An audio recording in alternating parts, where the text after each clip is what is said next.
आदरणीय मंच और सामने बैठे हमारे आदरणीय अग्रज मित्रों, बच्चों, और तो अंतिम समय है हम लोग के बिछड़ने का। और सर ने जो बातें हमारे पूर्व में कही है उन सारी बातों से सहमत होते हुए कि बहुत ही सुखद था और बहुत ही समृद्ध हुए हम लोग। और जो संख्या है वो तो है 4 देश और 7 राज्य और केरल के कितने जिलों से लोग यहाँ आए, 12 अतिथि और 20 व्याख्यान थे, तो याद रहेगा हम लोगों को। और केवल गिरमिटिया और आदिवासी शब्द नहीं, विषय नहीं, उद्घाटन सत्र में ढंग से लोकतंत्र, संवाद, संस्कृति और पहचान 4 भी उसमें जुड़ गए, तो 6 विषयों पे हम लोगों ने 3 दिन तक बातचीत की। बहुत बहुत खूबसूरत। और पहले दिन का जो हासिल था वो निसंकोच प्रोफेसर आशीष त्रिपाठी का वो व्याख्यान था, जो बहुत अलग नज़रिया से अपने इतिहास को, अपनी संस्कृति को देखने की दृष्टि दे रहा था। सर ने उस पर चर्चा की कि फिर से हमें विचार करना चाहिए कि भारत की भारतीयता को हम किस ढंग से परिभाषित करें। सांस्कृतिक भारत को एक तो कर ही रहे हैं, सांस्कृतिक राष्ट्रवाद तो लिख के चला गया है लोग बंच ऑफ थॉट्स में, उसी को धार्मिक संस्था है तो रिपीट करते रहेगी, उससे अलग जाने पर तो काफिर हो जाएंगे वो लोग। तो लेकिन जो सोचने विचारने वाले लोग हैं वो भारतीयता को टैगोर ने कैसे देखा, नेहरू ने कैसे देखा, अब कैसे देखा जाना चाहिए, बहुत ही उद्वेलित करने वाला भरत जी का भी, मंजुनाथ सर का भी और आर पूर्णिमा मैम का भी, वो बड़ा ही सुंदर वो सार्थकता रही पहले दिन की। वो दुर्भाग्य था कि दूसरे दिन हम लोग नहीं थे, लेकिन जो अंदाज हम लगा रहे हैं कि प्रोफेसर शशि मुदिराज मैम ने जो बोला होगा गिरमिटिया को लेके, बहुत ही स्मरणीय रहा होगा वो। राकेश कुमार सिंह सर का बहुत अफसोस है, अग्रज हैं हमारे, लेकिन थोड़ा सा कोच्चि भी देखना था, लौट के जाते तो लोग क्या बोलता कि क्या देख के आए वहाँ, तो ये बेईमानी हो गई है, क्षमा चाहूँगा मैं।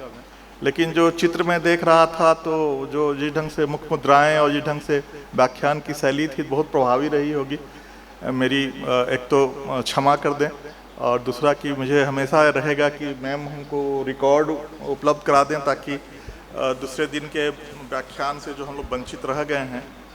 और उसी ढंग से श्रीलंका से जो मैम आई थी, निरोसा मैम, और हमारे मित्र प्रमोद जी कालीकट से जो आए थे, या दूसरे मित्र विशाल विक्रम जी, 3-4 लोगों को न सुनना कल के लिए मतलब बहुत ही माफ़ी योग्य तो नहीं है, लेकिन माफ़ कर दिया जाए। और आज बड़ा आनंद आया और बढ़िया था। और सर जो कह रहे थे कि सचमुच में अजिता मैम ने जो गांधी जी बोले थे के साथ जोड़ा, वो एक अद्भुत उसको डायमेंशन उसने दिया है। वो मैंने भी पहले कभी लाल पसीना को उससे जोड़कर या नहीं देखा था। ये बहुत ही उपलब्धि मेरे लिए आज के दिन की। और संजयन जी आज मेरा दिल तो उन्होंने लुटा है, जिस ढंग से उन्होंने केरल के आदिवासी कविताओं की चर्चा की। और उन आदिवासी कविताओं में उन कविताओं का चयन किया था जो कि लीनियर नहीं थे, एक रैखिक नहीं थे, बहुत गहराई और बहुत परतें थी। वो बहुत चौंकाने वाला था। और जो उस पर बिंब आ रहे थे तो वो फुलझड़ियाँ मेरे दिमाग के अंदर नसों में वो फूट रही थी कि ये बिंब मैं चुरा के लूँ अपनी रचनाओं में, कैसे उसका उल्लेख करूँ मैं। ये आज आपका वक्तव्य मेरे लिए एक आदिवासी साहित्य से का एक विद्यार्थी के लिए बहुत ही महत्वपूर्ण था सर, वो बहुत महत्वपूर्ण था। और मैंने बेईमानी की और वो उनसे ले लिया है सारा मैं पढ़ रहा था, पूरी की पूरी सारी चीज़ें तो आपने टाइप करके रखी हैं, वो मुझे मिल गई हैं। और राकेश सर ने जिस ढंग से समापन किया बहुत ही गरिमापूर्ण ढंग से, बहुत अच्छा लगा वो। और उसके बाद का जो सत्र रहा, उस सत्र में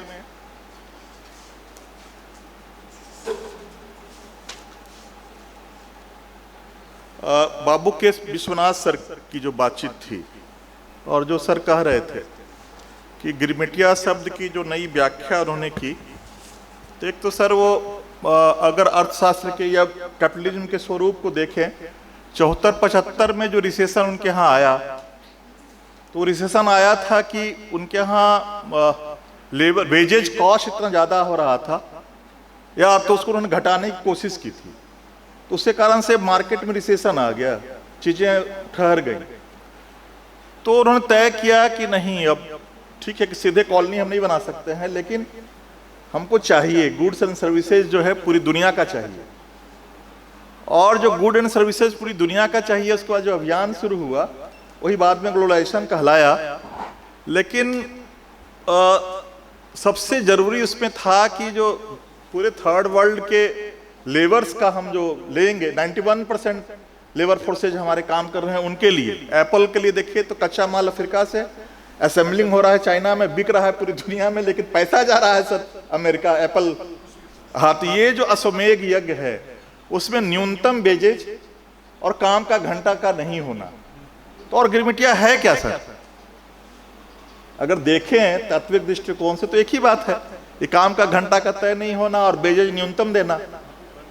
और सर वो आप कॉर्पोरेट में नौकरी कर रहे हैं, आपको अस्थाई दिया है, लेकिन कब वो आपको फायर करेगा? तो हायर एंड फायर की जो नीति है, यही तो गिरमिटिया का मूल तत्व है। क्या बात कही सर उन्होंने, एकदम ठीक कहा सर, उनके दिमाग का उन्होंने खोल दिया हम लोगों का बातायन खोल दिया उन्होंने। बहुत खूबसूरत बात सर ने कही, वो बाबू के विश्वनाथ सर ने। और नया जो एआई के सहयोग से वो साइबर बोर्ग जो तैयार कर रहे हैं, वो कि जो यूजेनिक्स की बात शुरू की थी हिटलर के समय में, तो वो यूजेनिक्स को फिर से रिपीट कर रहे हैं एआई के साथ, कि वो नए जो हैं वो इंटरनेट या उससे जुड़े हुई चीज़ें वो इंसान में डाल के कैसे एक सुपर रेस को हम प्रोडक्ट करें। तो ये सारी चीज़ें सर हो रही है हमारे समय में, उसको सर ने उसके साथ जोड़ा, ये बड़ा अद्भुत था, ये बहुत चौंकाने वाला था। दूसरा तीसरा व्याख्यान जो मेरे लिए बहुत ही वो मैम जब बोल रही थी, डॉक्टर सैयद मुबीन जेहरा मैम, तो कई चीज़ें बहुत ही स्वाभाविक थी, और जो बातें हैं वो सर वो आज का दिन बाबरी मस्जिद की विध्वंस का भी दिन है। और हाँ, और सर उसके बाद एजाज अहमद ने कई आलेख लिखे थे, और उस आलेख में कि आरएसएस ने कोई फासिज्म को जन्म दिया है, ऐसा नहीं है। जर्मनी में निश्चय उनकी नाजी पार्टी ने फासिज्म को, जर्मन पॉपुलेशन जनता चूंकि फासिस्ट हो चुकी थी, इसलिए वहां से हिटलर निकला था। भारत के संदर्भ में वो कहते हैं कि जो समाज अपने दलितों और स्त्रियों के प्रति हिंसा, कोई जरूरी नहीं कि प्रत्यक्ष हिंसा, अप्रत्यक्ष हिंसा, इसको मैं अदृश्य हिंसा कहता हूँ, उसका आदी हो गया है, उससे आप कैसे उम्मीद कर रहे हैं कि अल्पसंख्यकों के प्रति हिंसा के प्रतिकार करेगा वो? तो अगर हम पिक एंड चूज करके केवल अल्पसंख्यकों के प्रति हिंसा पे अपने को सेकुलर बनाए हुए हैं कि उनके खिलाफ ही बोलेंगे, और दलितों और स्त्रियों के खिलाफ हिंसा जो अदृश्य ज्यादा है, दृश्य कम है, उस पर मौन रहेंगे हजारों साल से, तो यहाँ से कोई सेकुलर कल्चर निकलेगा, सेकुलर सरकार निकलेगी, यहाँ से फासिज्म पैदा होना ही था और फासिज्म पैदा हुआ। तो इस संदर्भ में भी, और एंटी पॉलिटिक्स की बात सर ने बहुत चिंता के साथ कही है, लेकिन सर अभी प्रभात पटनायक का एक लेख देख रहा था कि उन्होंने एंटी पॉलिटिक्स को एक कॉमन नॉमेनक्लेचर के रूप में स्वीकार नहीं करते हैं। वो तीन सर बांटते हैं, identity resistance politics, identity bargain politics और आइडेंटिटी फासिस्ट पॉलिटिक्स। वो कह रहे हैं कि जो दलितों का, स्त्रियों का, आदिवासियों की जो आइडेंटिटी पॉलिटिक्स है, वो रेजिस्टेंस प्रतिकार की राजनीति है, उसको उससे नहीं जोड़िए। दूसरा जो पिछड़ी जातियां हमको फिर से आदिवासी बनाइए, या अपर जातियां जो हमको पिछड़ी जाति बनाइए, ये जो मूवमेंट शुरू हुआ है, इसको कह रहे हैं ये बार्गेन पॉलिटिक्स आइडेंटिटी। और जो बहुसंख्यक धर्मियों का जो ये आइडेंटिटी के 2000 साल से सताए हुए एक विक्टिम हुड का एक तावीज गले में कि पृथ्वीराज चौहान के बाद से हम सताए हुए लोग हैं, 2000 साल से हम लोग पीटे जा रहे हैं, अब हम 2014 में जो है दूसरी क्रांति हमारे यहाँ तो ये एक फासिस्ट पॉलिटिक्स से, उससे एंटी रेजिस्टेंस पॉलिटिक्स को, लेकिन प्रभात पटनायक कहते हैं इस बात को कि हमारी लेफ्ट की ये दिक्कत है कि वो जो एंटी रेजिस्टेंस पॉलिटिक्स है उसको आप रेडिकलाइज नहीं कर पा रहे, आप उससे जुड़ के उसको आप रेडिकल वे में नहीं ले जा रहे हैं, उसे कारण से वो एंटी बार्गेन पॉलिटिक्स में चेंज कर जा रहा है। सत्ता में हिस्सेदारी हमको मिल गई, उदयराज जी सांसद हो गए, उदित राज शांत हो गए, तो ये जो एंटी रेजिस्टेंस पॉलिटिक्स को बार्गेन पॉलिटिक्स में बदलते हुए देख रहे हैं हम लोग अपने समय में, वो दूसरे की गलती नहीं है सर, वो हमारी आपकी गलती है कि हम उससे जुड़ नहीं रहे हैं उतने हृदय से। और उसको उस बातचीत में 2-3 बातें मैं मैम को सूचना देना चाहूँगा मैम कि एक तो जो कंबन ने और जो भवभूति ने और जो वाल्मीकि ने और तुलसीदास ने सीता के साथ किया कि एक डिवाइन पावर को एक अबला नारी में बदल दिया, तो बंगाल के रामायण ने या दक्षिण भारत के कई रामायण ने, आदिवासी रामायण ने फिर से सीता को एक डिवाइन पावर के तौर पे स्थापित किया। और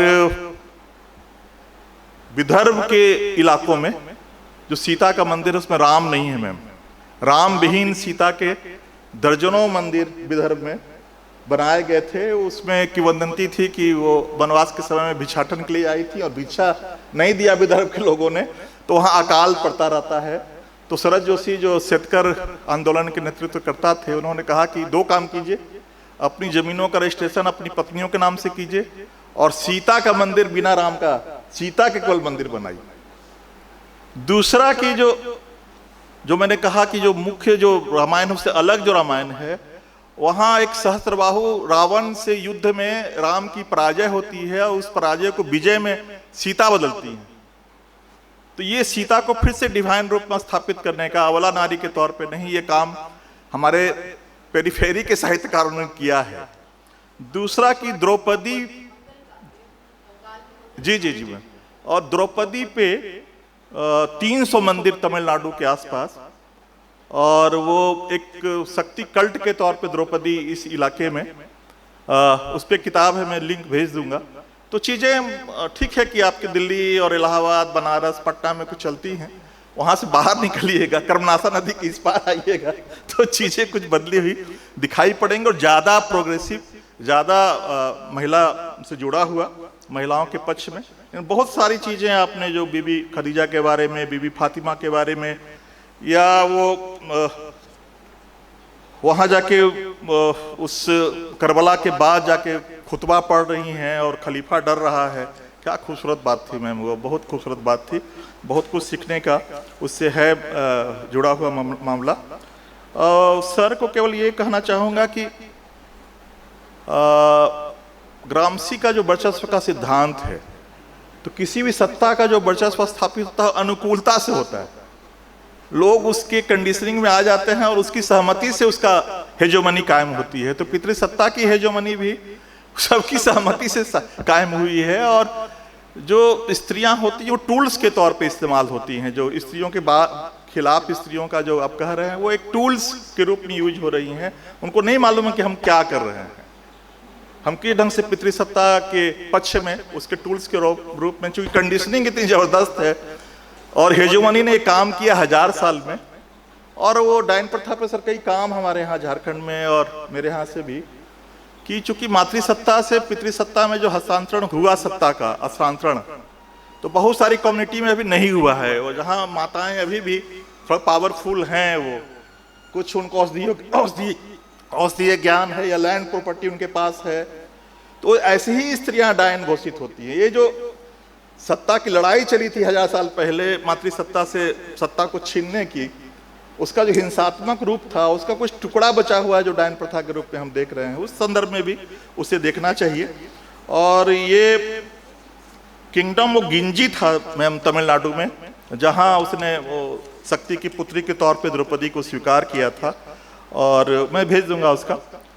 और अश्विनी केंगावकर मैडम जो नीदरलैंड, तो वो है भारत की एक रूमानी छवि, एक संस्कृति की जो पहचान हो गई है और जो चाह रही है सत्ता हमारी किसी पहचान के तौर पे, एक रेखीय पहचान के तौर पे, उसकी बहुलता का सौंदर्य वहाँ खो जाए, वो नहीं है वहाँ।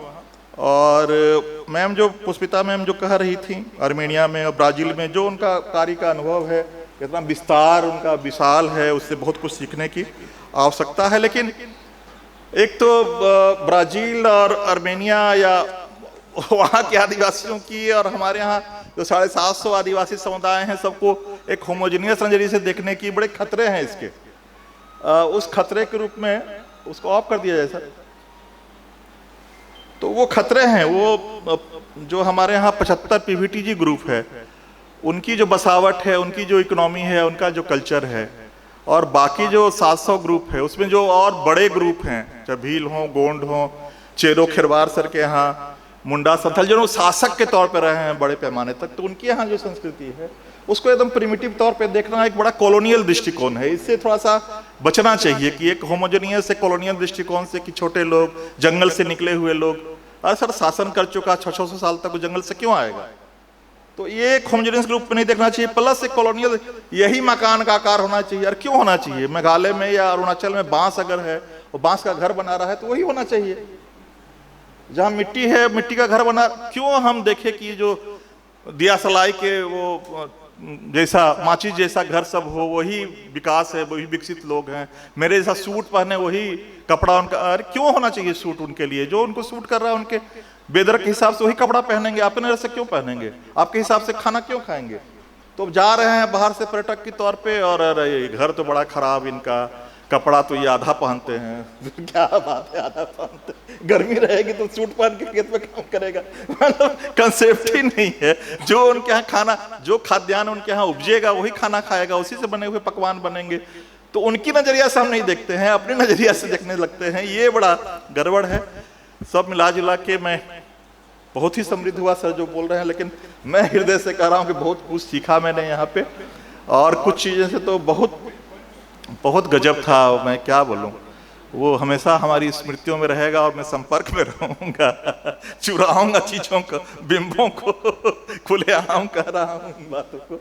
और मैं हृदय से आभारी हूँ दोनों सिंधु मैडम लोग और जिनकी जो भी, और आशीष त्रिपाठी सर सह संयोजक हैं, और सारे जो विषय तय हुए हैं आपके ही विमर्श विनिमय से तय हुए हैं।